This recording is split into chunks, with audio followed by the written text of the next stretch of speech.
There's a certain kind of peace that comes from having one corner of the world that's truly yours.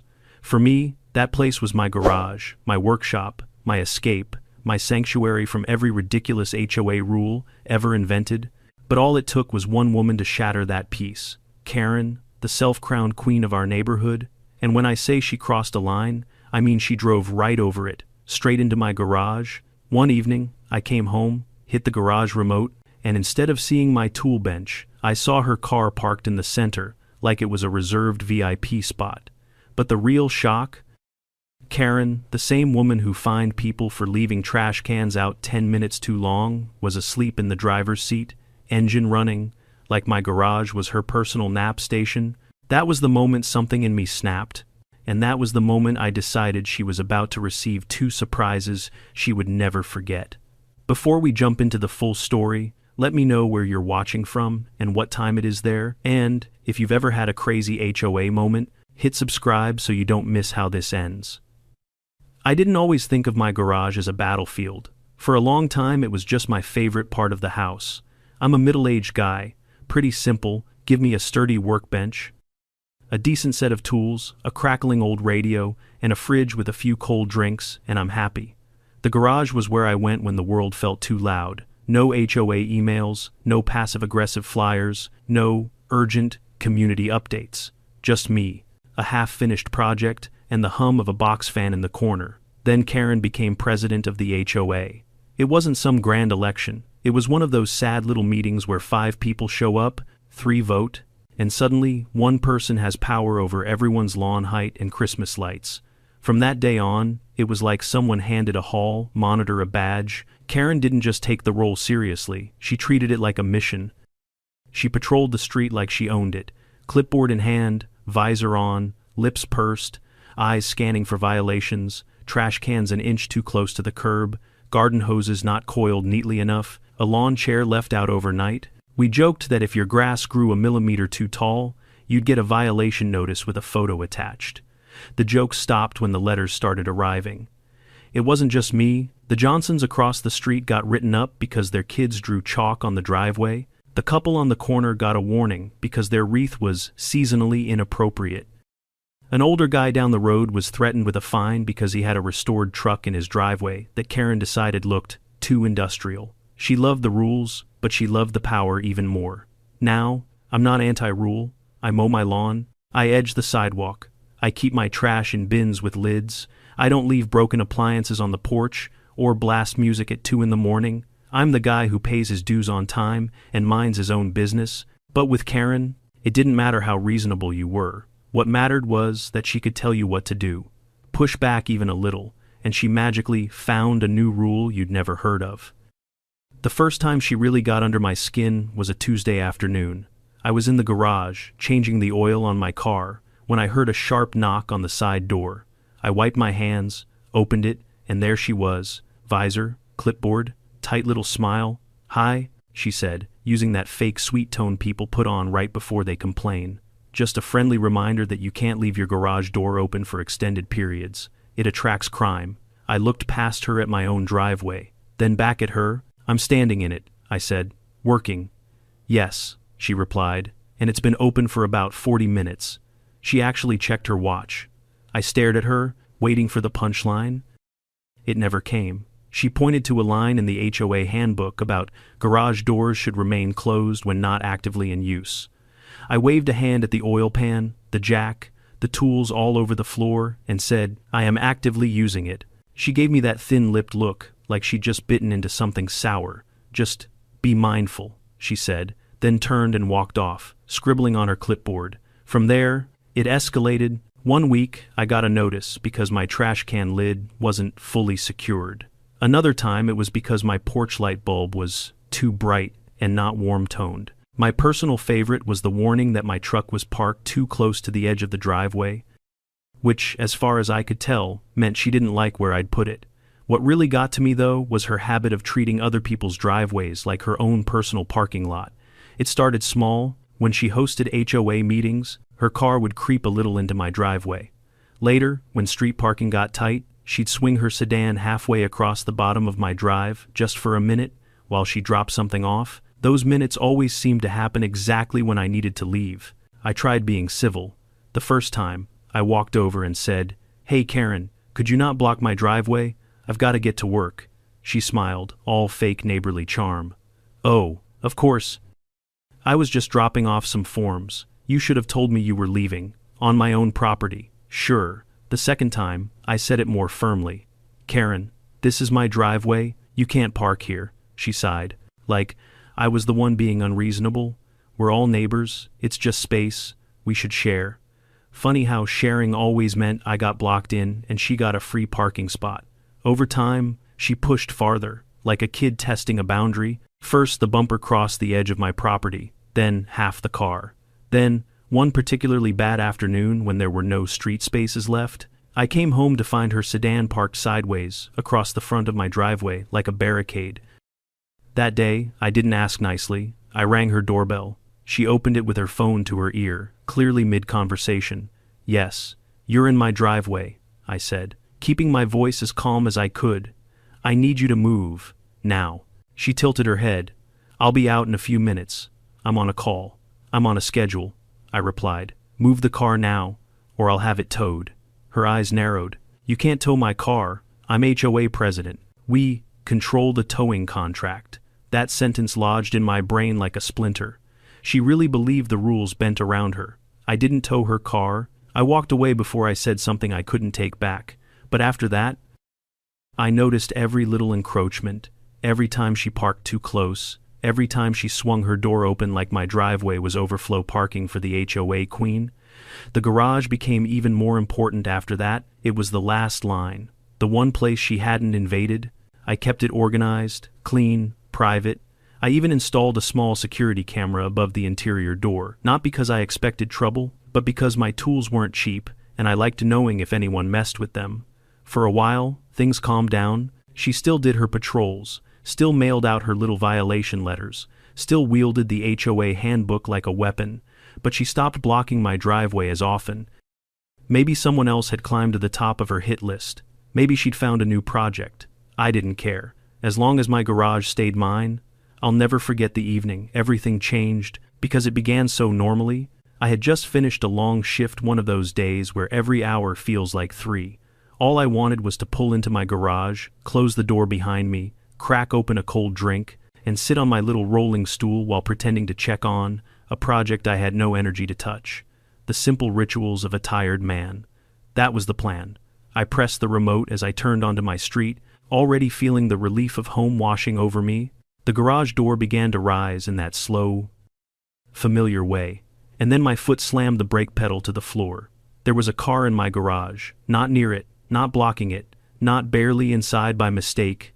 No. Karen's gold-colored sedan was parked dead center in the middle of my garage, like she'd pulled in, set the parking brake, and settled into a premium reserved spot paid for with HOA arrogance. I stared into the space as the garage door finished lifting. For a full 3 seconds, my brain refused to process what my eyes were seeing. It wasn't just that her car didn't belong there. It was that she had crossed the final line, the only untouched boundary left on my property. I got out of my truck slowly, as if any sudden movement might make the whole thing even more surreal. I walked toward the garage, half expecting her to jump out and claim some bizarre HOA emergency that required her to commandeer my garage like she was part of a government agency. But as I got closer, I didn't see movement. I saw something far stranger. Karen was inside the car, head tilted back, mouth slightly open, hands folded across her stomach, eyes closed. She was asleep, in my garage, like it was a hotel nap station. For the first time in my life, I actually checked around for hidden cameras. This had to be a prank, a social experiment, a lawsuit trap, a new HOA rule being filmed for some kind of dramatic demonstration, something, anything. But no one was around. The cul-de-sac was quiet, porch lights glowing softly, a sprinkler sputtered 2 houses down. The air smelled faintly of jasmine and engine fumes. I stepped up beside the driver's window. The engine was running. The air conditioner hummed. Karen was curled slightly to one side, visor still on her head.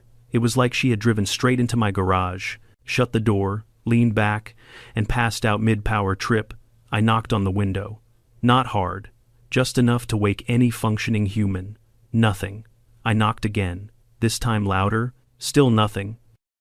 Then I knocked a third time, the kind of knock you use on teenagers who've slept through their alarms. Karen didn't so much as twitch. She was OUT. Whatever she'd been doing before this, it had drained every ounce of consciousness from her. I stepped back and stared at her in disbelief. For a moment, some tiny part of me wondered if she was okay, but the soft rise and fall of her chest told me she was fine, just sleeping incredibly deeply, in the one place she absolutely, unquestionably should not be. And that's when the irritation hit me, because this wasn't an accident, it wasn't a misunderstanding, it wasn't, oh, I thought this was the guest parking area. This was entitlement in its purest form. Karen genuinely believed the HOA rules bent around her, that other people's property lines were optional, that personal boundaries were cute suggestions, not actual limits. I circled to the front of the car. She had pulled in perfectly straight, she'd taken her time, she'd stopped just short of my tool chest, leaving enough room for someone to walk between the bumper and the workbench. She didn't just park here, she settled in, and the more I thought about it, the more it felt like the culmination of every stupid little HOA power move she'd pulled over the past year. All the warnings, all the condescending lectures, all the smug, I'm just enforcing the rules speeches. This was the moment where the universe said, all right, buddy, today's the day you push back. I looked at her sleeping in that car, blissfully unaware of the storm she'd created, and a calm washed over me, a clarity I hadn't felt in months. I wasn't going to yell. I wasn't going to knock until she woke up. I wasn't going to call the police or the towing company. No, I was going to fix this the way a man fixes a boundary problem. First, I hit the garage door button and let it close. The motor whirred, the panels slid down, and the outside world disappeared with a soft thump. Now it was just me, Karen, and the soft rumble of her car engine filling the quiet space. Second, I checked the interior door leading into my house. Locked. Good. That mattered for what would come next. I stood in the middle of the garage with my arms crossed, thinking, the longer I watched her sleep, the more ridiculous the whole situation became. Karen, the self-appointed sheriff of the neighborhood, sleeping in the one place she had absolutely no business being. She looked peaceful, even serene, like she had conquered my property and now rested triumphantly after the victory. I stepped closer and said through the window, Karen, nothing. Karen, I repeated, louder. Her eyelid twitched, but she didn't wake. I could have opened the car door, but something in me knew that whatever reaction she gave would be defensive, dramatic, and full of excuses. She'd twist the story before I even had a chance to speak. She'd claim authority, claim misunderstanding, claim she had every right to be here because of some imaginary HOA subclause she invented 5 minutes earlier. So instead of confronting her right then, I decided to teach her, and that's when the plan came to me clean, simple, poetic. Karen had parked in my garage. Fine. She would experience my garage, every inch of it, including its residence. I smiled to myself and walked into the house. I whistled, once sharp, short, familiar. 2 sets of heavy paws thumped across the tile. Max trotted up first, the serious older one with a chest like a brick wall. Diesel followed with that enthusiastic wiggle he had, a dog who looked like a linebacker with the soul of a toddler. They sat in front of me, heads tilted, waiting for the cue. Boys, I said softly, we've got a situation. Their ears perked. There's someone in the garage who doesn't belong. Max let out a low, rumbling sound, not a growl, more like a question. Who? Karen, I said. Both dogs reacted exactly the way you'd expect from 2 Rottweilers who had, on multiple occasions, watched me rant about HOA violations. Diesel wagged harder. Max's posture shifted into full guard mode. Let's go say hello. I opened the interior garage door, their noses lifted immediately, catching the scent of a stranger. Max padded forward first, eyes locked on the object inside the car. Diesel followed, nails tapping across the concrete in eager little clicks. The sight of those 2 massive shadows approaching the car was beautiful. They stood directly in front of the driver's window, staring at Karen with the patient intensity of creatures who fully understood personal boundaries and deeply mistrusted those who ignored them. Karen slept on. I folded my arms, leaned against the workbench, and waited, because sooner or later, she was going to wake up, and when she did, The two surprises were going to redefine the word regret. Max was the first one to notice when Karen finally stirred. He didn't bark, he didn't growl, he just stood there, this 120-pound wall of muscle and discipline staring through the glass like a bouncer, waiting for a drunk customer to realize they were in the wrong club. Diesel, meanwhile, was pacing excitedly beside him, tail wagging so hard his whole back end swayed with it. To him, everything was a fun surprise. To Karen, well, she was about to have a very different experience. Her eyelids fluttered, her head shifted slightly, then her visor slipped sideways. Landing crooked across her forehead, she wrinkled her nose, stretched once, and blinked herself halfway awake. Her eyes opened fully. They met Max's eyes first. It was like watching someone flip from sleepy to terrified. In a single frame, her mouth fell open, her whole body jerked upward. She gasped so sharply I could hear it through the glass. And then, right on cue, she let out a scream worthy of a low-budget horror movie. Max didn't move. Diesel froze, confused. I bit the inside of my cheek to keep from laughing. Karen scrambled backward, slamming her shoulder against the door. Then she twisted and tried to climb into the back seat. But her foot got tangled in her purse strap, and she half fell, half flopped over the center console. It looked like someone had tossed a mannequin into a dryer. All limbs and panic. Inside her sealed little bubble, she shouted something I couldn't hear clearly, something like, "Get away," or "Help," or possibly "Dog demon." Based on the expression, it could have been any of the three. She fumbled for the door handle. Locked. She hit the lock switch. Still locked. She looked up at the garage door. Closed. Then she looked at the interior door leading into the house. Also closed. She was trapped, and she knew it. Her next scream was louder, higher pitched, and broke halfway through like a ninth grader at choir practice. Diesel barked once, not aggressively, just startled by her volume, and that sent her into another spiral of flailing limbs and muffled shrieks. I stepped forward, leaning my elbows casually on the hood of her car, watching her through the windshield like I was enjoying a matinee performance. "Karen," I said calmly through the glass. "Good morning." She mouthed something along the lines of, "Let me out," punctuated by frantic pointing gestures toward the garage door. Now, I want to make something clear. I wasn't trying to terrorize her. My dogs weren't dangerous, not unless someone threatened me directly. But Karen didn't know that. And frankly, given everything she'd put the neighborhood through, a little respectful fear of boundaries seemed overdue. "Relax," I said, still calmly. "They're friendly, mostly." Her eyes bulged. Diesel stepped forward and put his paws on the door, peering in excitedly. Karen shrieked again, so loudly he backed up in confusion. That's when I noticed something strange. Her breathing was weird, shallow, quick, her chest rising and falling too fast. At first, I thought it was pure panic, but then she sneezed. Loudly, violently, the kind of sneeze that looks like it shakes a person's soul loose. She froze afterward, eyes widening again. She sniffed once, then sneezed again harder. "Oh no," I murmured. And then came sneeze number 3, which was accompanied by her eyes watering, her nose reddening, and her voice croaking something unintelligible. Karen wasn't just scared. She was allergic. To dogs. Spectacularly, explosively allergic. She sneezed a 4th time so forcefully that her visor flew off completely. Then a 5th, then a 6th. Diesel tilted his head. Concerned, Max just sat down, stoic as ever, like a soldier watching his commander unravel. "Oh boy," I muttered. For a brief moment, I wondered if this was still a prank, or if it had escalated into something more serious. Allergies can be tricky.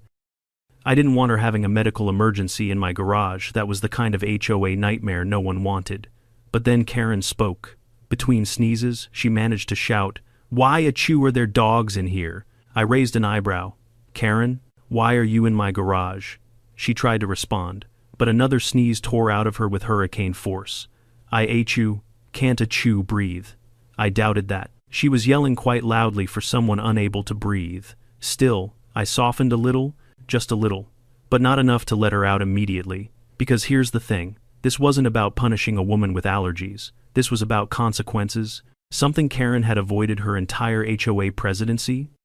She'd lectured elderly neighbors until they cried. She'd fined single parents for leaving bikes out for 10 minutes. She'd threatened people with legal action over bird feeders. This wasn't revenge, this was balance. And she wasn't actually in danger, just miserable. There's a difference. She sneezed again, clutching her steering wheel like it was a life preserver. Please, open the door. I sighed dramatically. Karen, I would have opened it sooner, but see, you're trespassing, and as HOA president, you know how serious that is? She whimpered something that sounded like, I'm sorry, but it was buried under another sneeze. Max took a step closer to the car again. Sniffing at the door, Karen screamed and sneezed simultaneously, a sound I hope I never hear again. Her makeup was running, her eyes were swollen, her face was red. She looked like someone who had just lost a fight with a pollen-filled tornado. That's when Diesel, sweet curious Diesel, pressed his nose against the window. She shrieked so high-pitched that even Max blinked in surprise. Okay, I finally said, raising my hands. Okay, lesson learned, right? She nodded frantically between sneezes. And you're never parking in my garage again. More frantic nodding, more sneezing. And you're going to respect everyone's property lines from now on. She nodded so hard her hair shook loose from its bun. All right then. I walked toward the garage control panel. Karen tracked my movement with desperate eyes. I clicked the button. The garage door groaned and began rising. Fresh air rushed in. Light flooded the space. Karen sneezed once more, then immediately fumbled with her keys and started the process of backing out. Except she was shaking so badly, it took her 3 tries to shift into reverse. When she finally pulled out into the driveway, she braked halfway into the street and put the car in park again. She lowered the window just enough to yell, I'm a coup, sorry, before sneezing again and speeding away without waiting for a reply. Max looked up at me. Diesel wagged happily. Good work, boys, I said, scratching their heads. The garage felt peaceful again, quiet, mine, and for the first time in months, I felt like the neighborhood bully had finally met a boundary she couldn't cross or sneeze her way through. She wouldn't be parking in my garage again. Not unless she wanted another allergic enlightenment. Karen didn't leave the neighborhood right away. In fact, she only made it as far as the end of the cul-de-sac before slamming the brakes again. From my driveway, I could see her silhouette through the windshield, one hand gripping the wheel, the other frantically wiping her nose as she sneezed yet again. Her car rocked slightly each time, her whole body jerked with another allergic explosion. I almost felt bad. Almost. Max sat beside me, head tilted, as if he too was wondering whether we had accidentally broken the HOA president. Diesel just plopped down and scratched behind his ear, blissfully unaware of the psychological and sinus warfare he'd just participated in. I watched Karen finally pull herself together enough to drive off, the back of her car weaving slightly as she disappeared down the street. Part of me figured she'd go straight home, maybe take some overpriced antihistamines, and then plot whatever petty HOA retaliation she could dream up. It wouldn't have surprised me if a violation notice showed up in my mailbox the next morning, accusing me of harboring dangerous animals, or failing to maintain allergen-neutral air quality standards. But surprisingly, nothing came. No letters, no warnings, no passive-aggressive emails reminding the entire neighborhood about proper garage usage. Just silence. For the next 2 days, the street felt almost haunted without her daily patrols. No visor bobbing past my window, no clacking clipboard, no exaggerated sighs when someone's trash can dared to exist outdoors for 5 additional minutes. On the 3rd day, I was organizing tools on my pegboard when I heard footsteps outside the garage. Heavy ones, hesitant. Definitely not the usual confident stomp of a woman with a laminated copy of the HOA bylaws in her purse. Then came a soft knock. I turned slowly and saw Karen standing in the driveway like a kid about to confess to breaking a window. Her eyes were still a little puffy. She wore sunglasses even though it was cloudy. Her posture was stiff, shoulders tense, and for once she was completely visorless. If she'd had a clipboard, it would have looked like she was offering it as tribute. Can I, speak to you? She asked. It was the quietest I had ever heard her. I crossed my arms. About what? She swallowed hard enough that even Max perked up. The garage incident. A beat passed. Which one? I asked casually. She winced. The one where She hesitated, as if saying it out loud might summon Diesel back to sniff her again. The one where I ended up in your garage? With your dogs. I nodded slowly, waiting. Karen inhaled deeply, clearly struggling to find the right words. Then she finally said it. I'm sorry. It was barely audible. Like a deflating balloon, she repeated it, this time louder. I'm sorry for parking in your garage. I shouldn't have done that. If someone had told me the HOA president would stand on my driveway, apologizing, I would have assumed they were having a fever dream. But there she was, the woman who'd fined the Petersons 3 times in 1 month for unapproved garden ornamentation, looking like she'd been spiritually crushed by a pair of Rottweilers and her own immune system. I didn't say anything immediately. I let the silence sit there until she shuffled uncomfortably. I honestly didn't mean to fall asleep, she continued. I was exhausted. I'd been dealing with complaints all day, and I thought I'd just sit for a moment. I wasn't thinking. That much was clear, I replied. Her cheeks reddened. And the dogs surprised me. You screamed loud enough to wake the dead, I said. Diesel thought you were inviting him to play. She visibly shuddered. I am very allergic, I noticed. Another awkward silence stretched. Finally, she said, I want to make things right. I realize I've been overstepping with a lot of people, and with you most of all. That was putting it mildly. She stiffened her shoulders, bracing herself. If you want to file a complaint against me with the HOA board, I won't stop you. You'd have every right. I raised an eyebrow. You are the HOA board. Her lips tightened. Well, the rest of them would hear it. Ah, yes. The other members, the treasurer, who was terrified of conflict, the secretary, who mostly showed up for snacks, and the vice president, who only volunteered to impress his girlfriend. A formidable judicial body indeed, I sighed. Karen, I don't want to file anything. I don't want drama. That seemed to shock her more than the dogs had. You don't? She asked. No, I said. I just want you to respect my property, and everyone else's. She nodded slowly. Then, for the first time since I'd known her, she dropped her posture, the rigid HOA stance, and genuinely looked like a person instead of a walking rulebook. I'll do better, she said softly. I mean it.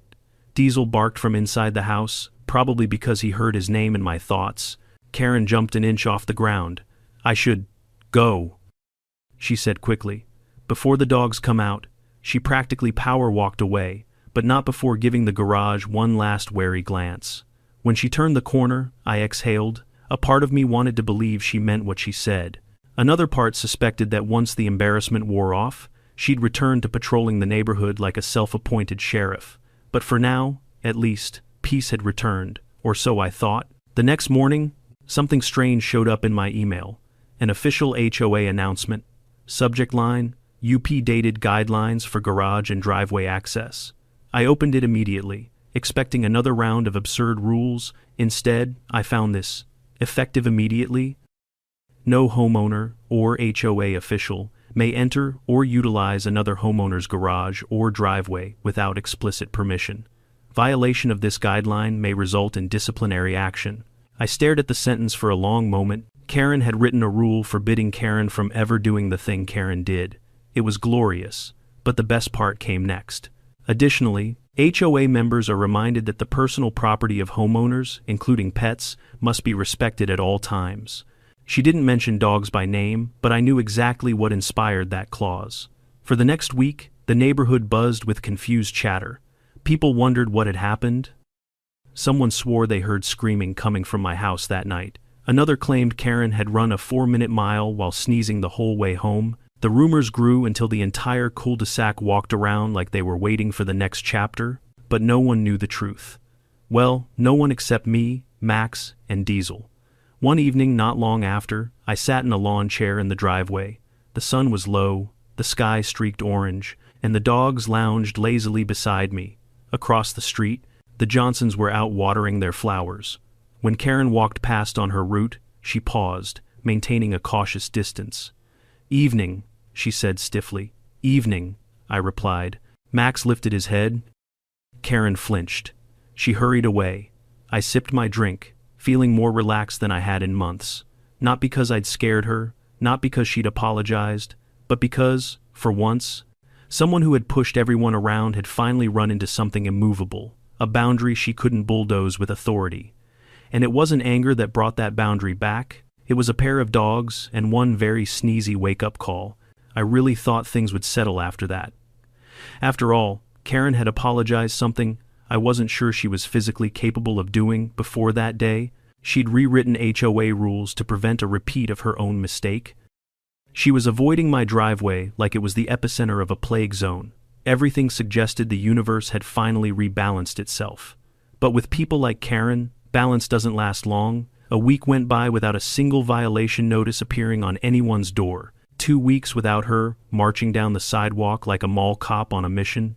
3 weeks without so much as a passive-aggressive email about trash bins. The neighborhood actually relaxed.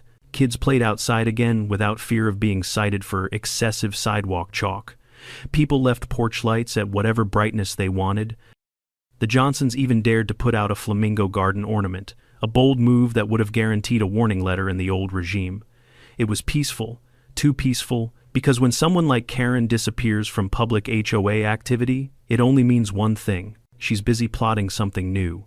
I didn't notice the signs at first. The way her blinds were always half open, as if she was studying the street. How she paused when passing my house, checking for the dogs before walking faster. How she wasn't patrolling, but she wasn't resting either. She was thinking, and as anyone who's dealt with a power-hungry HOA president knows, Karen thinking is a dangerous thing. One afternoon, I was in the garage carving a piece of cedar for a small shelf project. Max lay near the doorway, keeping watch, while Diesel gnawed on a rubber ball that had seen better days. The smell of sawdust mixed with warm air, a simple, comforting scene. Then I heard footsteps, slow, hesitant. Karen appeared at the edge of the driveway again. "Hi," she said. Max stood up. Karen immediately took a full step back. "He's fine," I said. "He's just being protective," she swallowed. I need your help. Sort of." That was unexpected. Karen never asked for help. She issued orders. I set down the wood piece. "With what?" She glanced around like she was afraid someone might overhear. "There have been complaints," I raised an eyebrow. "About what this time? Lawn gnomes, wind chimes, tulips growing at a rebellious angle?" She didn't laugh. Karen never laughed, but especially not today.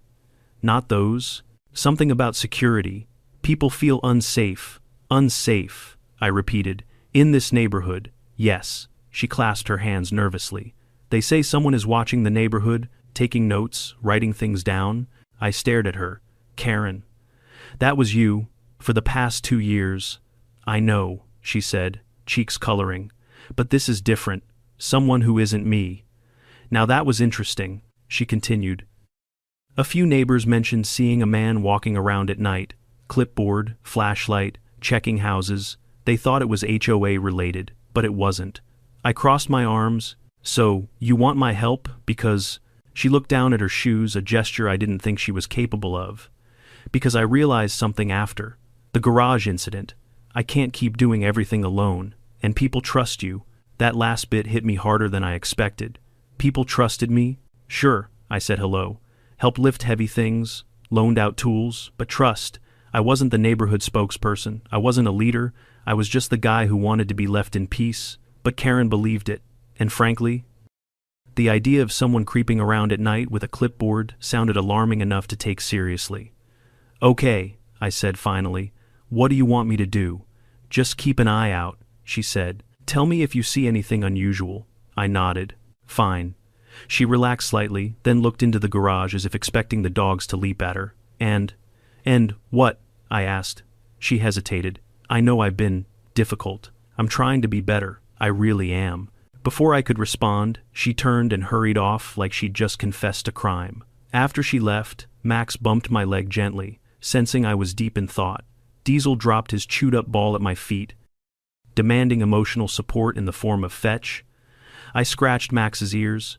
"You think she's serious?" He wagged once, neither yes nor no. The truth was, I didn't know what to think. Karen, changing her behavior, was like a wolf deciding to take up vegetarianism. Technically possible, but not likely to stick. Still, the way she spoke, that tremble in her voice, felt real. For the next few nights, I kept an eye on things, turned on the porch camera, walked the dogs a little later, stayed out in the driveway longer than usual. Nothing happened. On the fourth night, though, around 11:30, Max lifted his head sharply. Diesel stood too, ears perked. Dogs notice things before humans do, changes in sound, scent, movement. I followed their gaze toward the far end of the street. A figure moved in the shadows, tall, slow steps, clipboard in hand, flashlight beam sweeping the ground. Karen's story suddenly didn't seem so ridiculous. I whistled softly. Max and Diesel stood beside me, forming a silent flank. The man paused, turning toward us. Light caught his face a stranger. He squinted. "Evening," he called out. I didn't reply. Neither did the dogs. He took a step forward. I didn't give him the chance to finish. "What are you doing out here?" I asked firmly. "This is a private neighborhood." He lifted the clipboard. "Routine inspection? By whose authority?" He hesitated. "Wrong answer." Max moved a step forward. Diesel followed, their posture suddenly much less casual. The man swallowed. "I was hired." Someone said they needed surveillance documented HOA business. My jaw tightened. Karen used to hire no one. She did everything herself, too controlling to delegate, which meant, "Who hired you?" I asked. He looked down. It was anonymous. Cash payment, instructions left in an envelope. A cold realization crept up my spine. Someone was trying to stir things up. Someone wanted Karen blamed. Someone wanted the neighborhood destabilized. And Karen thought it was her fault? The man shifted nervously. "If this is a problem, I can leave." "It is," I said. "Leave. Now." He didn't argue, just turned and walked briskly toward his car, parked half a block away. Max huffed. Diesel growled softly, just enough to push him along quicker. When he drove off, tires squeaking slightly on the pavement, the street fell silent again. I stood there for a long moment, processing everything. Karen wasn't the villain this time. She wasn't the problem. She was the target. And that meant something I never thought I'd hear myself say. I needed to talk to her, not as an annoyed homeowner, but as an ally. The next morning, I knocked on her door.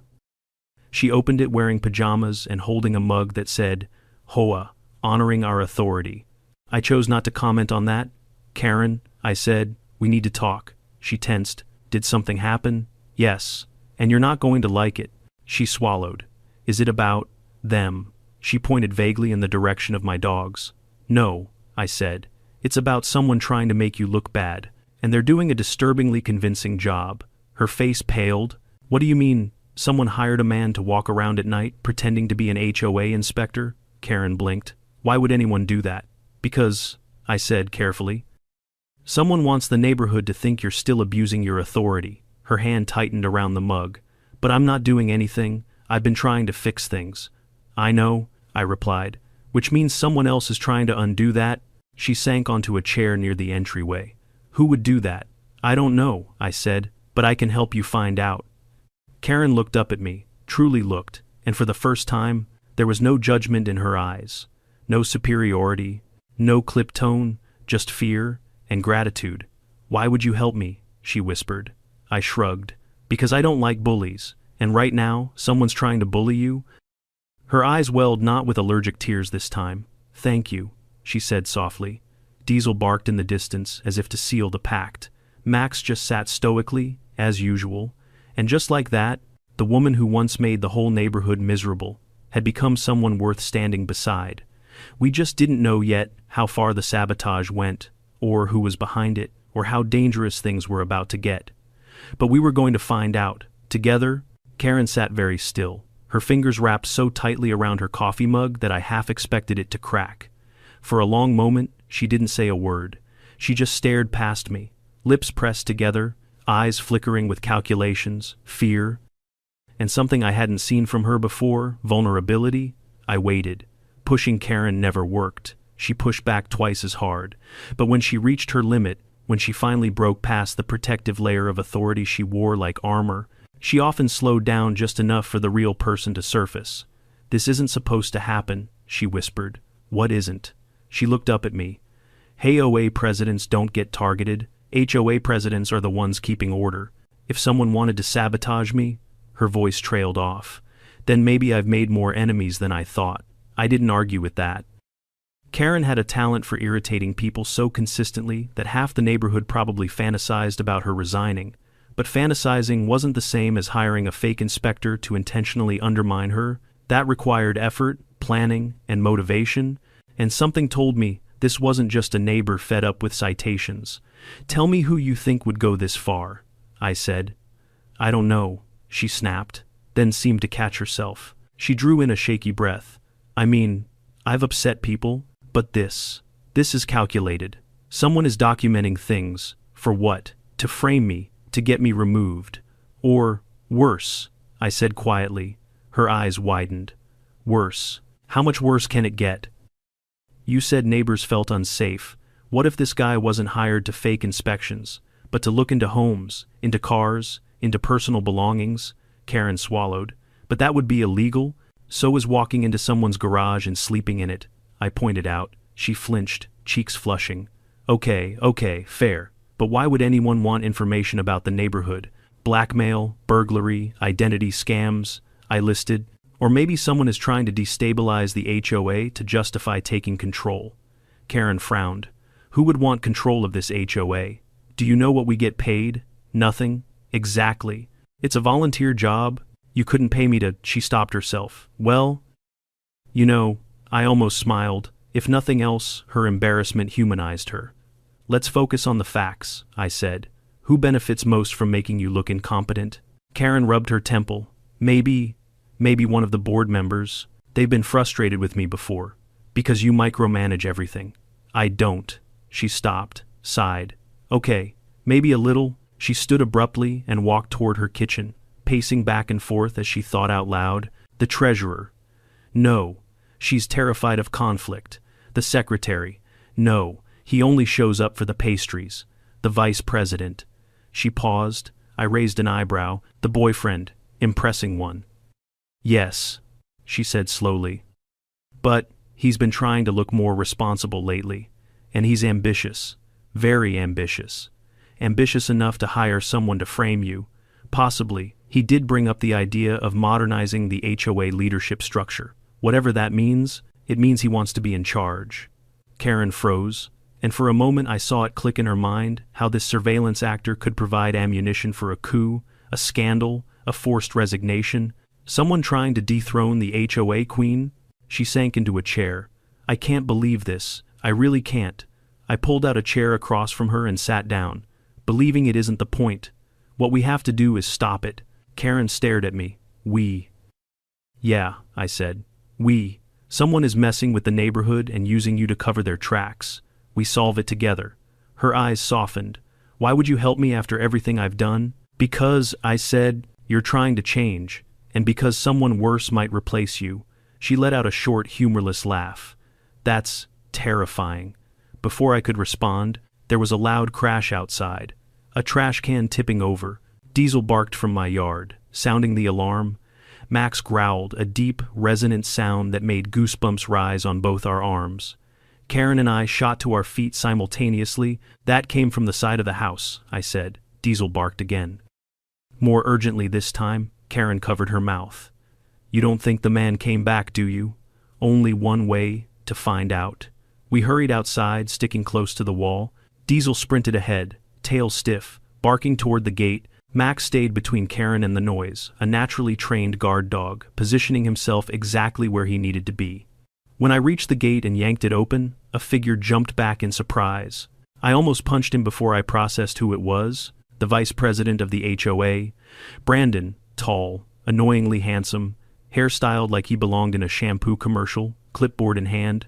Whoa, hey, calm down, he yelped, throwing his arms up as Max stepped forward, hackles raised. What the hell are you doing in my side yard? I demanded.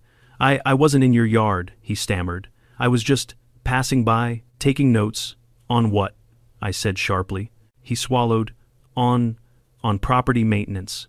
Karen stepped forward, her voice cold. Property maintenance isn't done in people's yards at 11 at night. He looked startled to see her. Karen, oh, I didn't expect you hear. Karen folded her arms. Clearly. Brandon's eyes darted between us, his clipboard clutched tightly like a security blanket. I was just doing some preliminary checks for next month's meeting.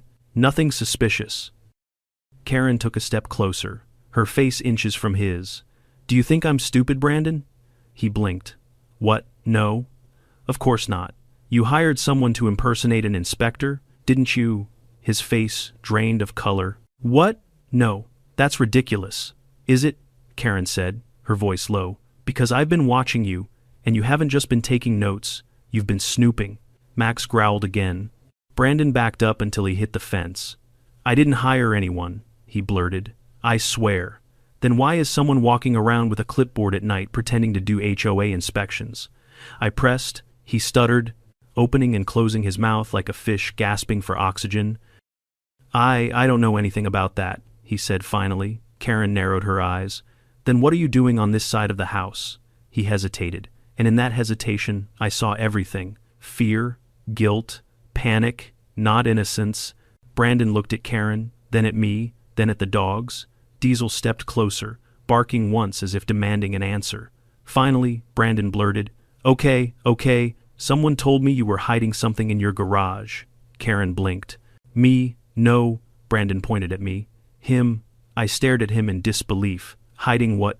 I don't know, he said, voice cracking. I got an anonymous message saying you had illegal equipment stored here, that you were a threat to the neighborhood, that the HOA should document your activities.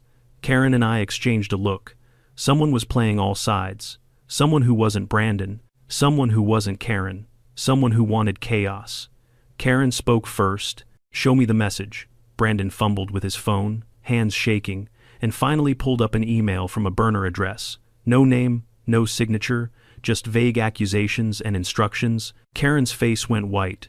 That email, I got one too. So did I said slowly. A chill ran through all of us simultaneously.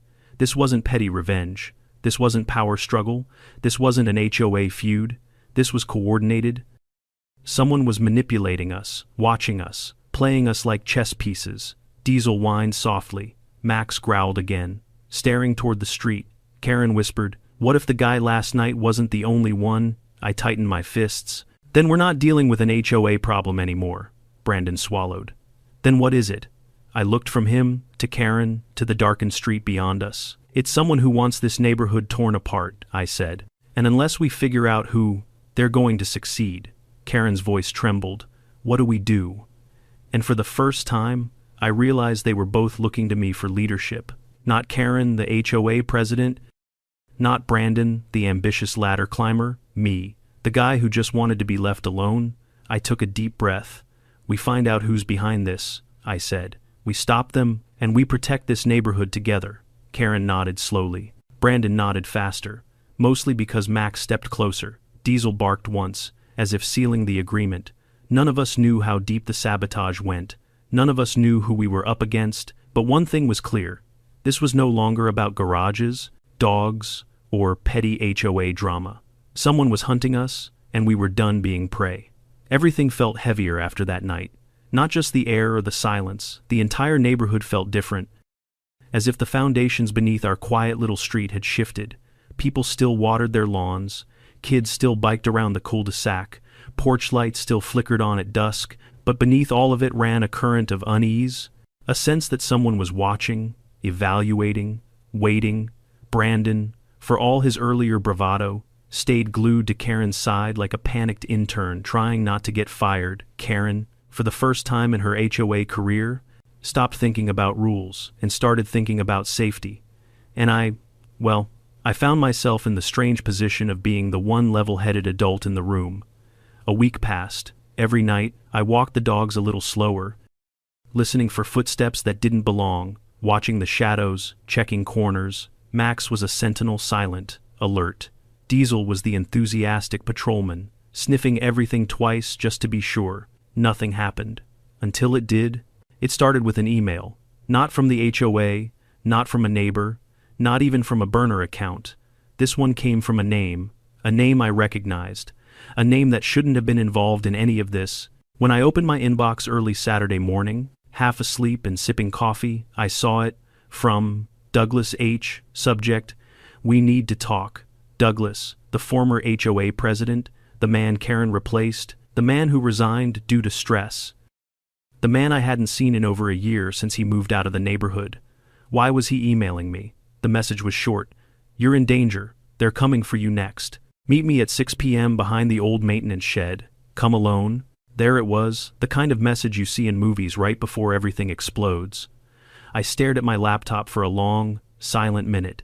Max sensed something and rested his head on my knee. Diesel brought me one of his chew toys. Completely unaware that his timing was both adorable and painfully unhelpful, Karen arrived at my door 30 minutes later, hair frazzled, holding a stack of HOA paperwork she probably grabbed just to look official. "I got another email last night," she said without greeting. "Did you?" I hesitated. "Yes. From a name this time." "Yes," she swallowed. "Douglas." The fact that she guessed it instantly told me everything. Someone wasn't attacking Karen. Someone wasn't targeting the HOA. Someone was targeting the position. "I think he knows something," I said. Karen nodded. "And you're going to meet him, aren't you?" "I don't see any other choice." Brandon appeared behind her like he'd been eavesdropping the whole time. He held a clipboard, of course he did, but he looked nervous rather than confident. "You can't go alone," he blurted. "I have to go alone," I said. He was specific. Karen stepped forward. "Then we'll follow at a distance." "That defeats the purpose of alone," I said. "It's not optional," she snapped. It was almost comforting seeing a spark of old Karen return. "Almost," I shook my head. "Look, if this is a trap, I can't drag you into it. If it's not, he'll only talk if it's just me." Karen looked at Max and Diesel. "Then take them." Max lifted his head with stoic approval. Diesel wagged like he'd been chosen for a game show. I exhaled. "Fine, they come with me, but you two stay out of sight." Karen didn't argue further. The shed Douglas mentioned sat behind the old community garden, an area now neglected, overgrown with weeds, and partially fenced off due to budget constraints. The perfect spot for a meetup you didn't want anyone to see. Time crawled towards 6 p.m. I kept replaying the email in my head. Why warn me? Why now? Why not call, or text, or speak to Karen? When the time came, I clipped the leashes onto Max and Diesel and headed down the path behind the houses. The sky was dimming, the air cooling, shadows stretching longer across the pavement. The shed loomed ahead, rusted metal, peeling paint, windows fogged with dust. Max stopped first. He growled low in his chest. "Easy," I whispered. Diesel stiffened as well. His tail froze mid-wag. Someone was inside. I approached slowly. "Douglas." The door creaked open, and there he was, older than I remembered, beard longer, eyes tired. He looked like a man who had been running from something for a long time. "You came," he said quietly. "What's going on?" I asked. He glanced nervously behind me. "Are you alone? Just me and the dogs?" He stared at Max and Diesel. "Good. They'll keep you alive." It wasn't a joke. Douglas stepped out fully, shutting the shed door behind him. He looked thinner, paler, the way someone looks when they've carried fear like a backpack for too long. "I didn't resign because of stress," he said. "I resigned because of them." "Who's them?" He swallowed. "A group. People who want control of HOA boards. They infiltrate neighborhoods. They destabilize the leadership. They install someone they control. And then they exploit the community funds for profit." My stomach tightened. "You're telling me there's a criminal ring targeting HOA boards?" "Yes," he whispered. "Organized, strategic, and they're expanding. This neighborhood was small, but it was a test site. I tried to push back. They threatened me, then they framed me, then they forced me out." My pulse started pounding. "Why contact me?" I asked. "Because they moved on to Karen," he said, "and she's too blind to see it, and now you're involved. You weren't supposed to interfere? The moment you confronted their fake inspector, you became a threat," Diesel whined. Max pressed closer to my leg. Douglas lowered his voice further. "Tonight isn't a warning. It's a last chance. They know you're meeting me. They know she's watching you. They know you're all working together now." "How? How could they know?" "Because one of your neighbors is working for them." I froze. Douglas took another step closer. "If you want to survive this, if you want the neighborhood to survive, you need to figure out who the insider is, before they escalate." Before I could respond, Max barked sharply. A twig snapped behind us. Douglas's eyes widened. "They found us?" A figure darted between the trees, then another, shadows rushing in fast. "Run!" Douglas shouted. Max lunged forward, barking fiercely. Diesel followed, teeth bared. I grabbed Douglas's arm. "This way." We sprinted through the brush as two shapes chased behind us. Karen and Brandon appeared near the path, eyes wide as they saw the chaos. "What's happening?" Karen screamed. "Move!" I yelled. Everything blurred, the dogs ahead, Douglas behind, Karen stumbling beside us. Branches whipped my face, gravel slid under my shoes. The pursuers were close, too close. Max suddenly spun, snarling, blocking their path just long enough for us to reach the open street. Lights flicked on in nearby homes as neighbors stepped outside. Alarmed by the commotion, the figures froze at the edge of the darkness, faces hidden, clothes dark, movements controlled. Then they backed away, retreating, silent, deliberate. Not amateurs. Karen clutched her chest. Who were they? Douglas shook his head. Professionals. They won't stop. I wiped sweat from my forehead. My heart felt like it was drilling through my ribs. So, what do we do now? I asked. Douglas looked at me with grim resolve. Now we fight back, and we take back this neighborhood. Karen swallowed hard. All of us, Douglas nodded. All of us, because they're coming? And they're not just after me anymore, Max growled softly at the shadows. Diesel pressed against my leg, and just like that, the war for our quiet little cul-de-sac had officially begun. The truth is, HOA drama is usually petty, annoying, frustrating, sometimes unfair, but every so often, something deeper hides underneath, something that forces you to stand up, not just for yourself, but for everyone around you. What happened in our neighborhood started with a parked car and a pair of Rottweilers, but it grew into a reminder that community only works when people protect each other. When you pay attention, when you set boundaries, when you refuse to let fear or power control your life.